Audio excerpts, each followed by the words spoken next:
In this video, we're going to look at example 2 where we find asymptotes of a rational function.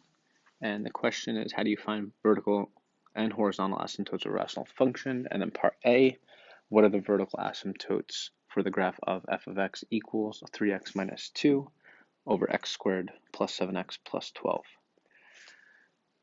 So what we need to know is that vertical asymptotes can happen anywhere where the x values are undefined. Okay, so anytime we're looking at like a denominator where if a denominator is equal to 0, we can't have a denominator of 0. Your function in that case would be undefined.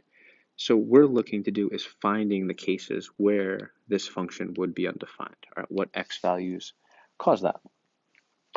And to do that, we're going to take the denominator and you would set it equal to 0. Okay, so we want to know, when does this piece equal 0? Because that's what's going to create a function that is undefined, or that's going to create a scenario where our function is undefined. So let's do that. Something like x squared plus 7x plus 12, we have a trinomial here. So to factor this, you might use your factor sum chart. Remember, we'd be looking for factors of 12 that have a sum of 7. There are going to be other times where you may need to use the difference of two squares, the AC method, but for this one we can just use a pretty simple generic factor sum chart. So factors of 12, we'd have 1 and 12, 2 and 6, 3 and 4. These would add up to 13, 8, and 7, so this is what we're looking for. So this would factor into x plus 3 and x plus 4, and that would be equal to 0. And now what we can do, now that we factor that, is we can use the zero product property, and we can set each one of these pieces equal to 0, and then solve those. So we would get x equals negative 3, and x equals negative 4. So what these are, is these create a scenario where our denominator is 0. So if I was to take like x squared plus 7x plus 12, right, if that's my denominator, and I plugged in, say, negative 3,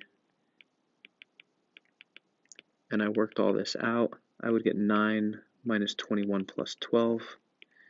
So let's pretend that there's numbers up in the numerator. We're not worried about those right now. And I would get negative 12 plus 12, which would create a fraction where we'd have 0.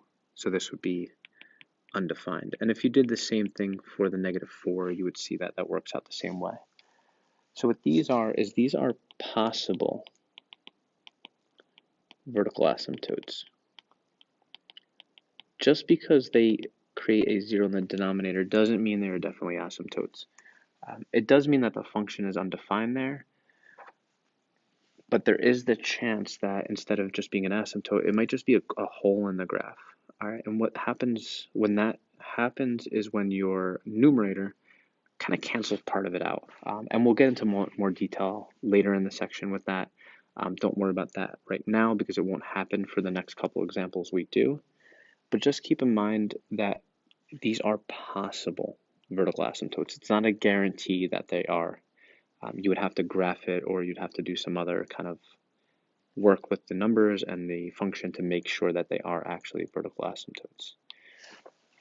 Right. So what we can do next is I'm just going to draw a sketch, not with the highlighter. I'm going to draw a sketch of what this graph might look like, and I'm going to use, obviously we want negative 3, negative 4, so negative 1, 2, 3, 4, 5, 6, and I'm going to put the vertical asymptotes here, and kind of what's going on here. Again, use a graphing calculator, use an application like Desmos or any other online graphing function that you can use. But when you graph this, we're going to put the asymptotes in first. So I have a possible asymptote here, which I personally know is going to work out as an asymptote because I've already looked at this graph. And I have another asymptote at negative 4.